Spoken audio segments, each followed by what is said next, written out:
you ready?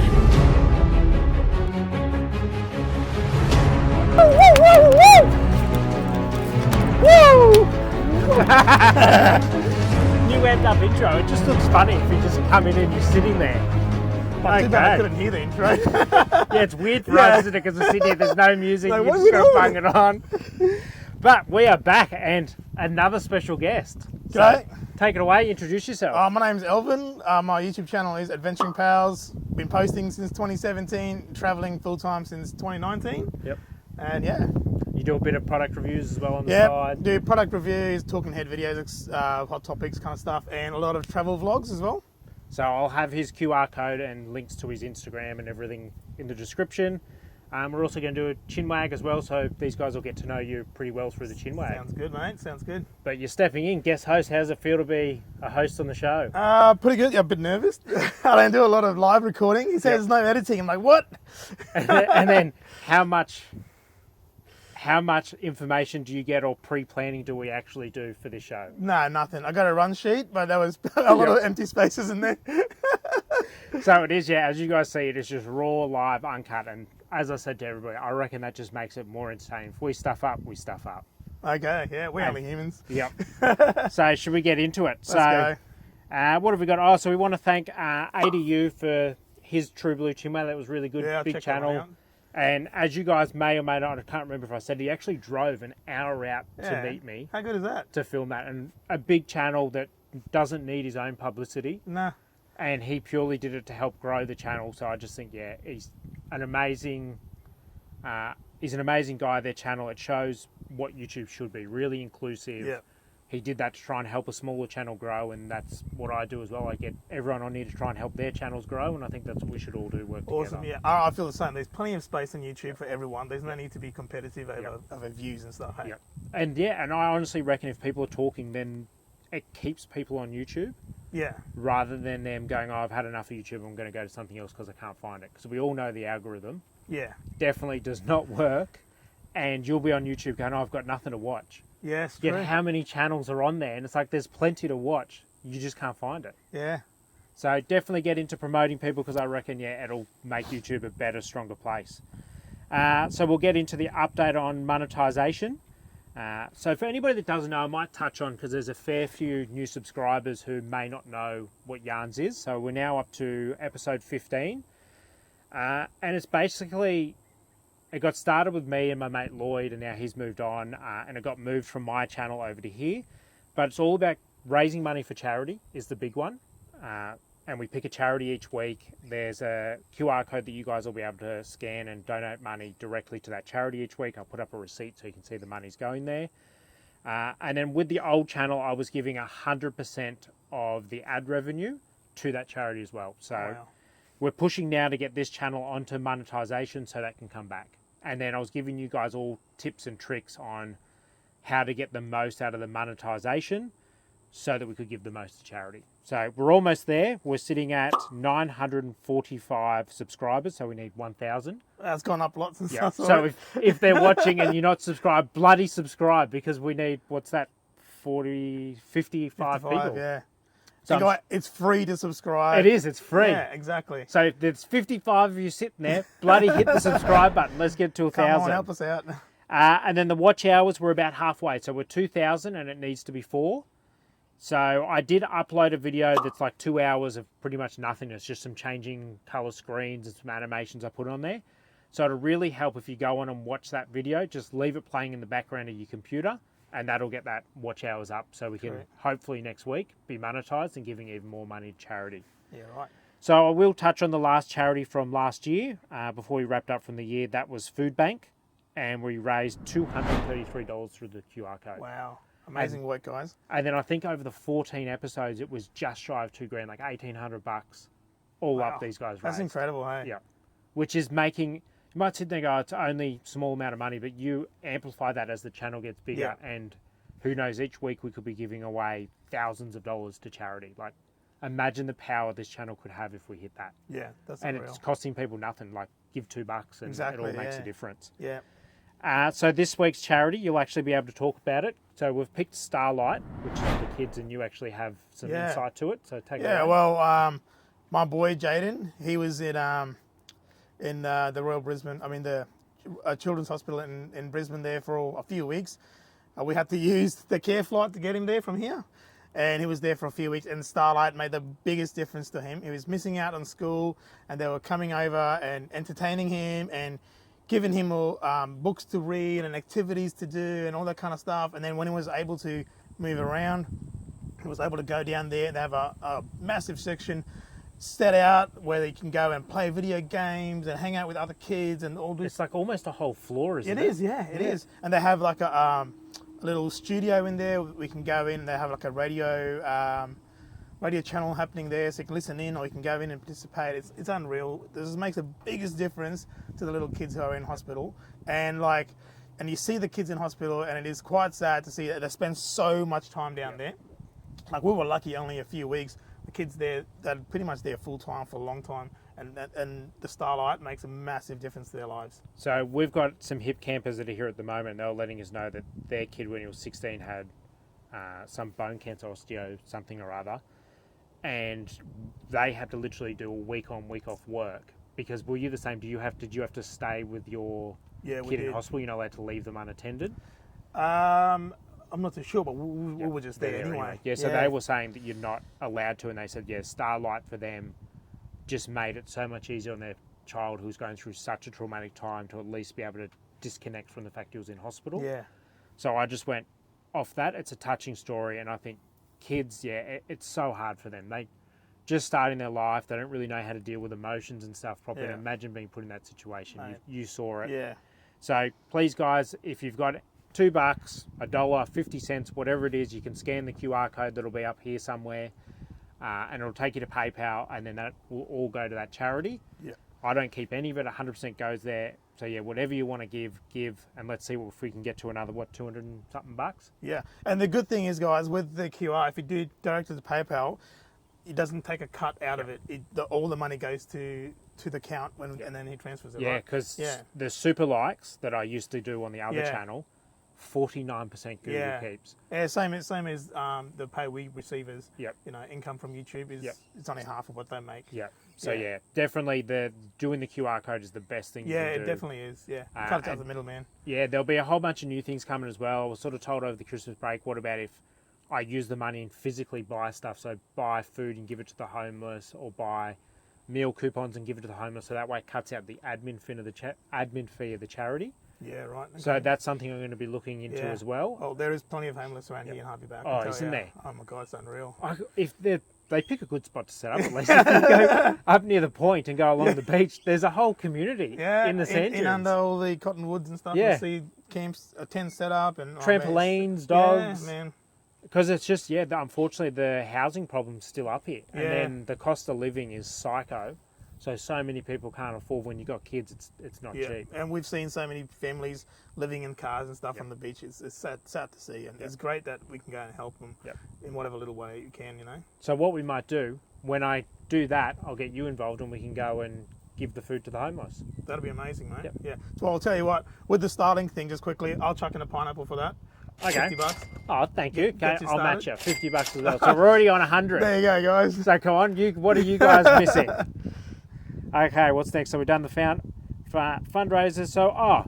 So something else I'm going to be launching this year. I got a comment on, I think it was on ADU's video, and it was a link to an American organisation that they work with the national parks. Okay. Go and have a chat to them, find out what the national parks aren't liking, and say, look, we're going to get a community of people together and go and fix that for you. And that way the national parks stay open in the US. Wow. What do you guys think? Comment below. If I started some sort of just Facebook group, because it'd be the easiest way to do it, because if I do an organisation, I've got to have CEOs and stuff. The rules are stupid in Australia. So I just started a Facebook group where we could basically organise different national parks around Australia after I've chatted to the national park rangers and see what they want us to fix to keep them open. That's amazing, that's a good idea. Because a light bulb went on, and I just think last year I was attacking the rangers and saying, we got to protest, we got to fight them, we can't keep doing this. We have no power. If we go to protest, it's going to make no difference. We do a petition to the government, it's going to make no difference. We have zero power. So the better thing for us to do is, rather than rocking the boat, sit down and have a chat to them and say, what is it that's upsetting you?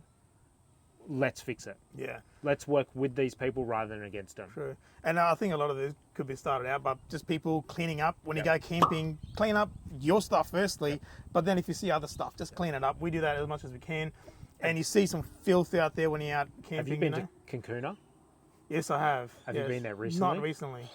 It literally looks like a tip. Ah, true. There is, I'm not exaggerating, mounds of rubbish left behind. We went to clean it up and I just went, what do we do with it? You can only take so much. Yeah. Like we used to take the boat to Round Island. Yeah. There's an island, you can only get there by boat, but there was stuff, a lot of that might be just washed up from the floods, but yeah, so the best we could do is pile it up into a big pile in the front of the beach so that people can see him, and then someone did come pick him up. Yeah. How good's that? Yeah. But yeah, I reckon that could be, I would say the rubbish is probably the biggest one. Yeah. Which is, funny enough, the easiest one for us to control. Exactly. You can just take as much as you can. You can't take everything, but every little bit counts, you know? Yep. And if you see somebody throwing something and you're not scared, go up to them and say, hey, come on, guys, like, please be respectful. That's going to get the national park shut down. Yeah. Because people don't like when you pull them up on it. And that little bit of embarrassment should be enough to hopefully stop them. Yeah, true. It can be a bit hard. Like sometimes, if they're big, scary, muscly people, you may not want to. Yeah, but like, no, I might wait for them to leave and then I'll just pick it up. And then the other one is, obviously, it's not illegal to go toilet in the bush, but do the respectful thing. Dig a nice deep hole. Yeah, man. And bury it. Bury the toilet paper. Nobody wants to see the toilet paper sitting on top. And that's an easy one for us to control as well. And I know that's another one that national parks hate. But something...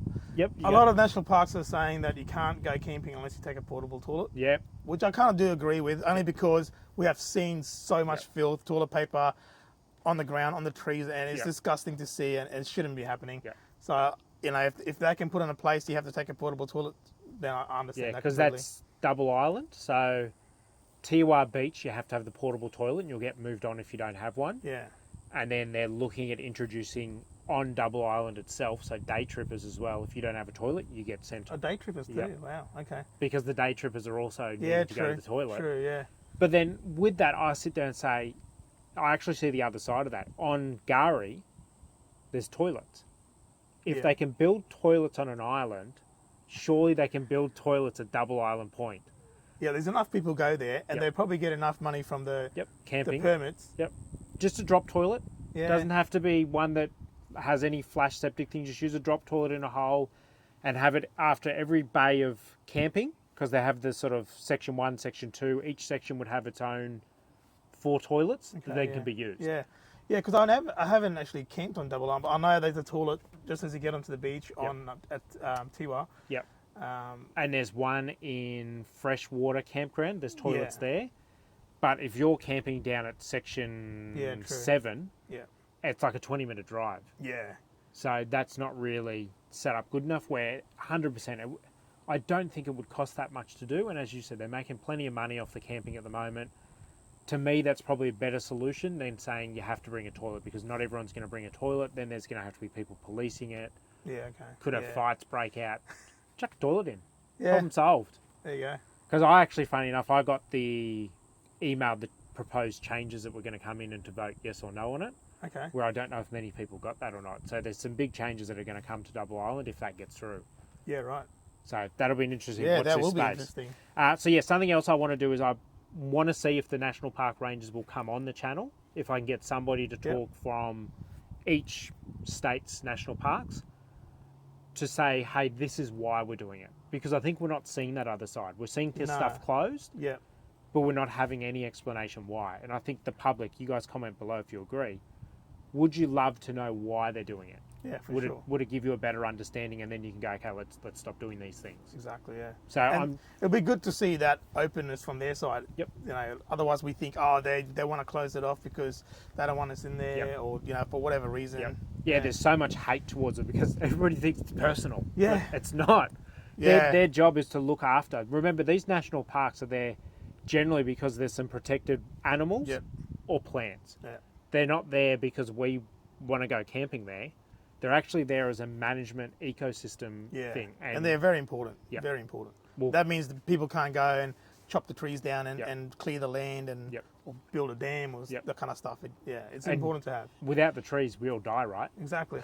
Yeah. And I think the bees as well. The bees are a big one. Apparently, if there's no bees, nothing grows.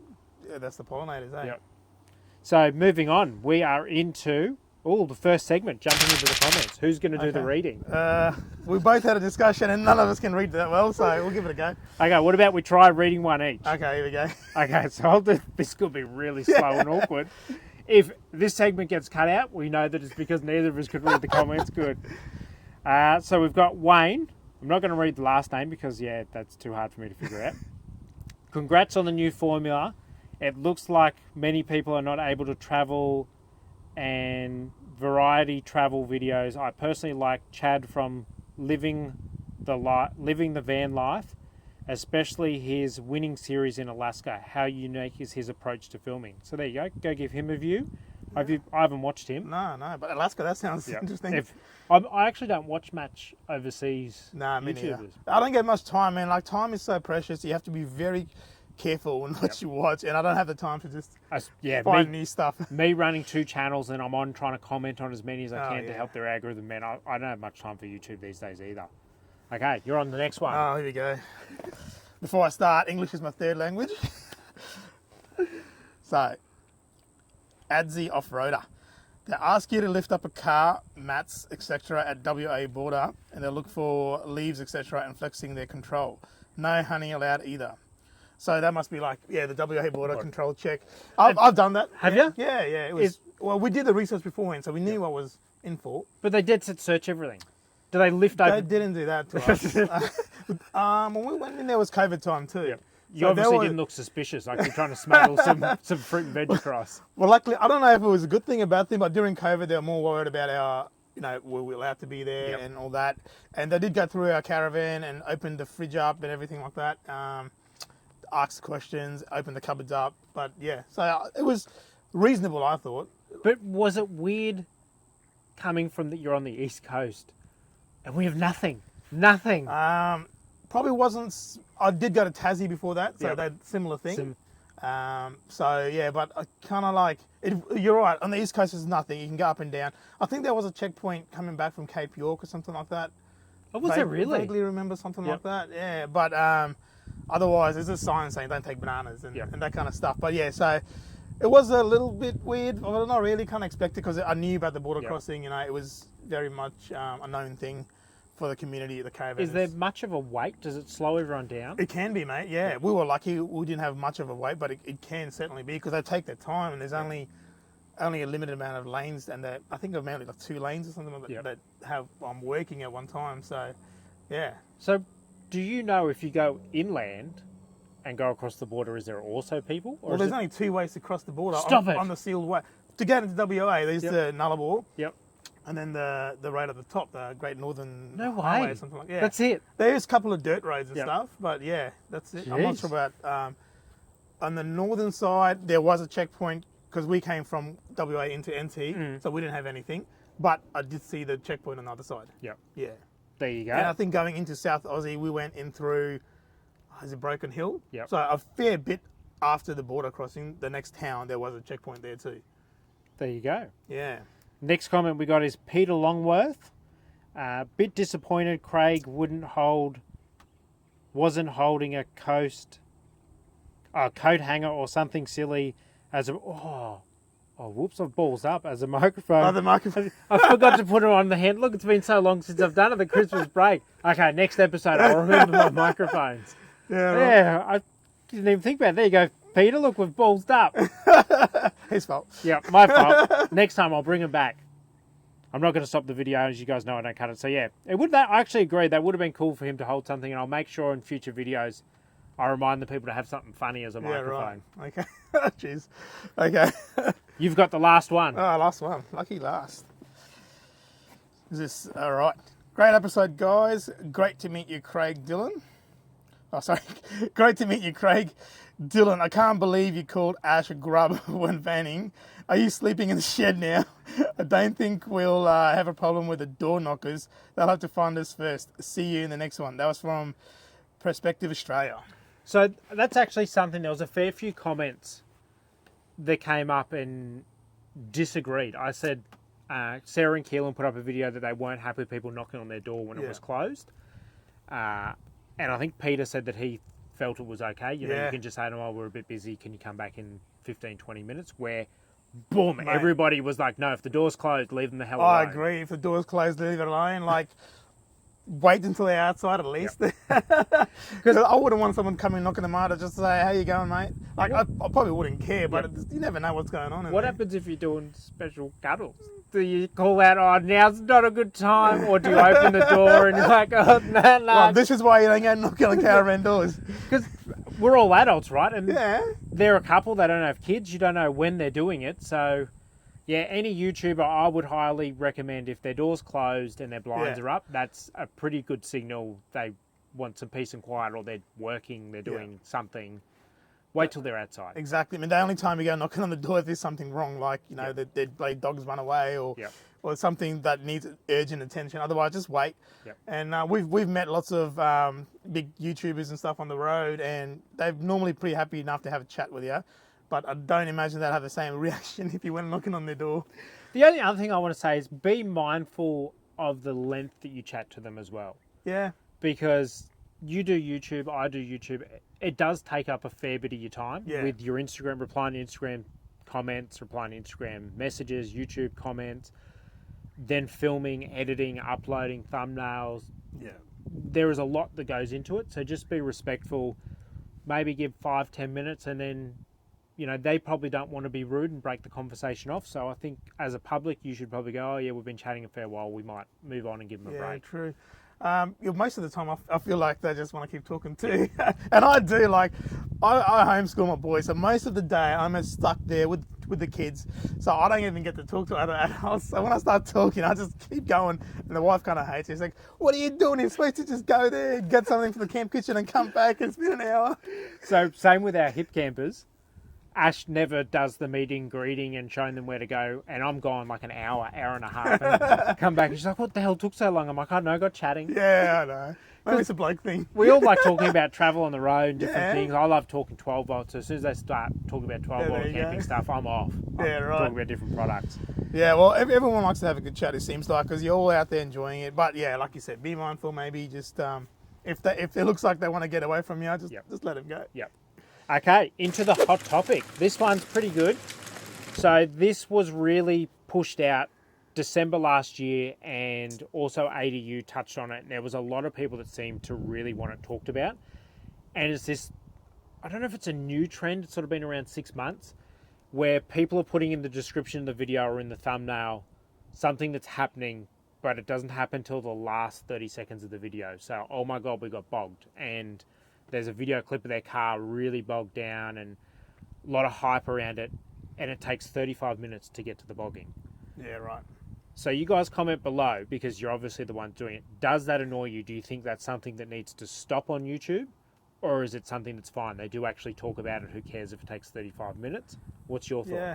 Well, I see it from a creator point of view, and that is like, if it's something is in your thumbnail and title, it should be shown to the audience within the first 30 seconds or early on at least. Like, if it's not in the hook, the first 30 seconds of a video, so that's what I normally do, show what's coming up in the video, and then sort of get onto the main point pretty quickly. Otherwise, it sort of becomes a bit clickbaity, and like if it's not happening in the video, then that's what I think of as clickbait. If it's not in there at all. If it's not in there at all, or Man, that's even so bad. Yeah. But you do see it, like I was saying, I see thumbnail titles from creators, and they have we call it a stock image or something like it. You just get the rights to a picture from the internet of some person or a reaction, and they're not even in the video at all, that is clickbait, without a doubt. But as far as that goes, I think that is a bit clickbaity too if it happens at the end. It's a bit annoying for the viewer, and I guess if it's annoying enough for the viewer that they haven't seen it, it's already been a few minutes into the video, you haven't seen it, then the viewer probably will click off. And which is what I do. Yeah, exactly. So they'll get the message pretty quick if it starts hitting their retention rate, which is how long somebody watches a video once they've clicked onto it. But I wonder how many YouTubers actually pay attention to the algorithm and look at that and see people are clicking off after a certain amount of time, or if they just see the viewer go up. View count. Yeah, okay. Yeah, because views is one thing, but I think more important is how long your videos get watched for. Yeah. Oh, it's massive. Yeah, the algorithm is huge. If you want to be successful on YouTube, you have to be good at understanding analytics. Yeah. But there's a lot of people that just do it real basic and just go, I want subscribers, comments, and thumbs up. Yeah. And that's all on views. And that's all they care about. And if you have a very clickbait thumbnail, it'll get you views. Yeah. And the rest of it, if you don't pay attention to it, you've gone, oh, so this video's done really well. But it hasn't really in reality. But anyway, so if you're one of those channels, probably stop doing it. Because people don't like it. And I think you'll see in these comments there's enough people that are against it, and it doesn't help you keep your subscribers happy. They may not unsubscribe, but they probably won't watch your videos. But if you guys as viewers see that, make sure you comment and tell them, because when I read the comments and I've had comments before, I don't like this particular thing, and sometimes you can't help it. It's like, no, that's what I want to make. But sometimes it's like a good feedback to improve your videos. And everyone, as a creator, I'm always looking forward to reading comments that'll help me improve my videos. 100% agree. Mate, you're talking too much. Show us the scene, or you said this in the thumbnail. Show it earlier on, or something like that. Especially these smaller channels. Yeah. If you watch a video and you go, oh, this could be done better. Yeah. In a nice, constructive way. Don't be nasty tearing strips off them. Say, hey guys, I reckon this would help your channel go better, because we're all learning. Mate, I'd love to read those, and yeah, like you said, smaller channels, we're always learning. It's hardly anyone goes into this knowing what they're doing, especially on their first channel. So it does help a lot for the creators if they have that feedback. And don't be scared to do it. They're going to love it. Comments are free too. Doesn't take too much effort, especially if you're watching on your phone. You can comment while you're still watching the video, and it's good. Goes a long way. So that's it for the hot topic. Now we're into round the tube. We're punching through this. Yeah, this is what we wanted. Will it take longer? The problem is, I said that with ADU and it ended up being almost an hour. Oh, so hopefully we are actually going. I didn't even look at the time when we started. So the first one we're going to talk about is, so I'm just going to use Backchat Studios, which is Ronnie Dow's podcast that he does with Backchat Studios. Yeah, right. Because they gave a pretty clear message, easy to understand. So I'll play their clip for you guys now, and then we'll have a chat about it. Victoria, the city of Casey. So Casey is a city in South Melbourne. Includes Cranbourne, Clyde, Devon Meadows, Berwick, and Narrewarren. Hopefully I pronounced that right. You need to apply for a private land use permit if you want to do certain activities on private land, so land that you own or someone else owns. You'll have to apply for a private land use permit for the following activities: storing or repairing a recreational vehicle, storing a shipping container up to 90 days, storing long, heavy vehicles. If you intend to park more than one long, heavy vehicle on private land, you have to consult the planning team. Storing more than 2 unregistered vehicles up to 90 days, you need to apply for a private land use permit. Storing a skip bin, need to apply for a private land use permit. Putting up temporary dwellings, no more than 14 days in any 60-day period. And dismantle, repair, or service vehicles on private land, you'll need to apply for a private land use permit. So as you guys saw there, this is bizarre. It really came out of left field. So apparently this town, Casey, has a lot of four-wheel drivers. So I'm assuming that maybe some more richer people have moved into the area, and there's a lot of cars on properties that are being worked on, or their project builds, and they've sort of complained that the town looks like a bit of a dump yard with all these cars. So they've gone hard, and like as they said, you can't store any more than 2 unregistered vehicles. You can't do any repairs or servicing on your vehicles. There was like no storing containers, no portable homes, all these crazy rules. But the big one is the cars. You can't have more than 2 unregistered cars on your property, which if you have a project car and a repair and like some cars you're taking bits off to build it, you could end up with more than 2. I reckon, because I'm all for not having a dump yard. So I reckon they should have maybe done 5. You can't have more than 5 unregistered cars. Well, that's still a lot, man. Yeah, maybe 3. I don't know what the situation is like. If it's like acreage area, it probably wouldn't be. It'd be like a pretty built up area, Casey. I'm not too sure. I should have looked into that. I think it is sort of, same as this. You sort of you'll get your 5-acre blocks, and then you'll have your patches of smaller ones. Oh. If you can't see from the road. So where Ash is from, Logan Village.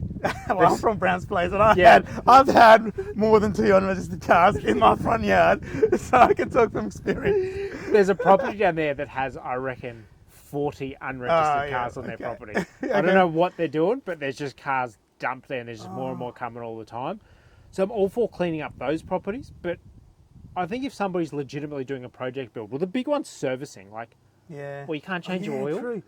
Yeah, that's unreal, man. That's like almost your human rights taken away, right? You can't do your own servicing at home. I watched another video, not the one Ronnie Dahl one, another fella who was a hot rod builder. Yep. And so he's like, I've got 2 projects going at the same time, and I'll just bring it up. It was like something like $150 for a permit to apply. Yes. And if that doesn't go through, you lose it. That's how permits work. It's not a permit fee, it's an application fee.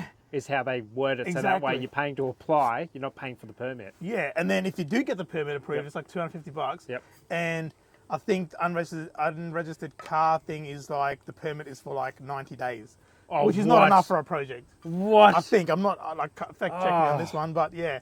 So I think it's either cleaning up or money grab or something going on. But so there's a petition going for that, which you can find online. We're not from Melbourne, so we won't be able to sign it. Yeah, another reason to get out of Victoria. Yeah. That's really funny. There's so many people leaving Victoria, and they keep giving them more reasons. Yeah.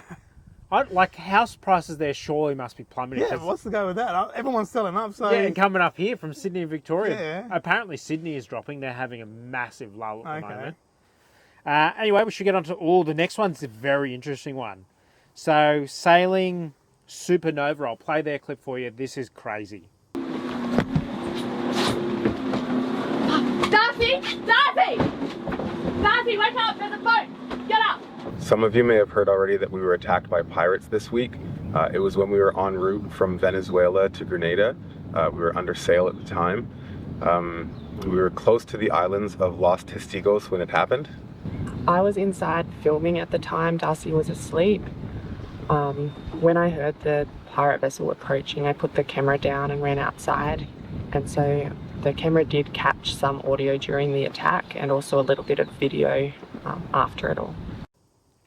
Okay, so you may as well take this one away. Mate, what happened? How scary is that? They had bloody pirates come onto the boat while they're under sail in the dark. 2024, we still have pirates? And they were like off the coast of Venezuela. Yep. How scary. Can you imagine that? Yep. Unreal. Just 2 normal people. I can't believe their boat didn't get taken over. Yeah, man. I think they said they had 3 guys come on board and they beat them off into the water. Well, hitting them into the water. and then they motored on out of there, and man, unreal. So scary. I've heard stories of caravanners in caravan parks have people like coming around, knocking on their thing at night. So you know that happened here at Harvey Bay? No. I think it's the caravan park opposite Bunnings. Oh, yeah? 3 young kids went in with knives, holding everyone up at knife point and robbing all the caravanners. What? In Harvey Bay? Crazy, man. Oh. So that does happen as well to caravanners. It happens in our industry. But what were you going to say? Oh, a similar thing. I've heard of other people still. I've never spoken to someone who's happened to them personally, but yeah, either and being like broken into while you're sleeping, like people breaking your door in to get into your caravan for whatever reason. There was the couple that went viral. They were on the Today Show.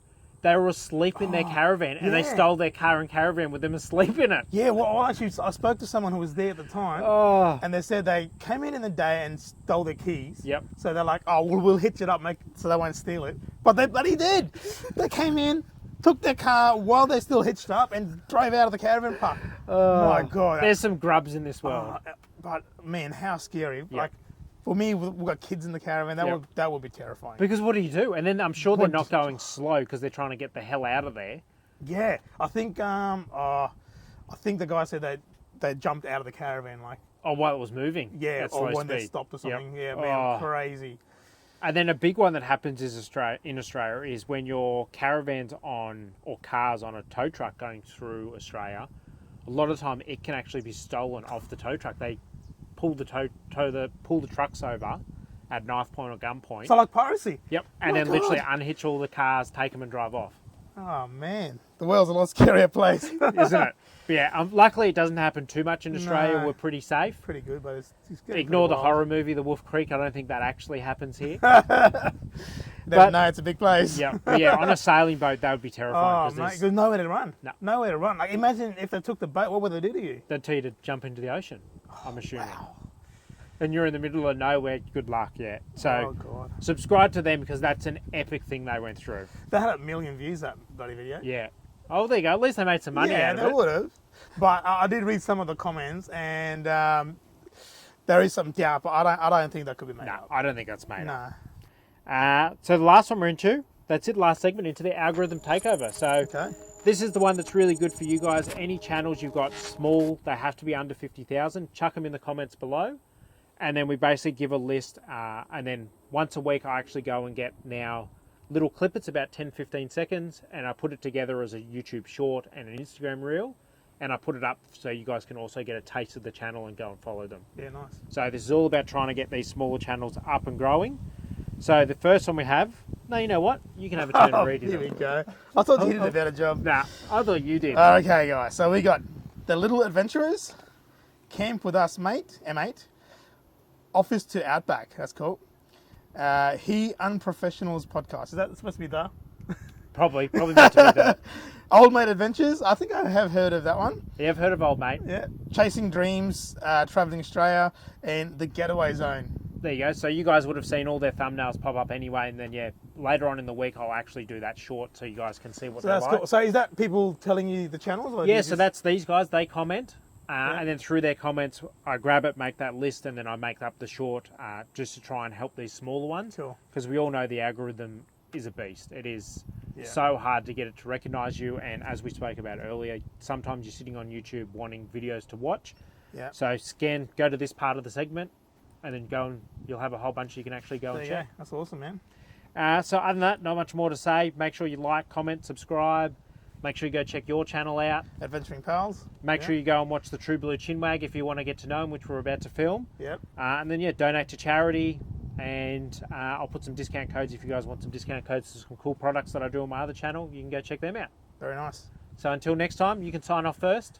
Thank you very much. Catch you next one. Mine's see ya.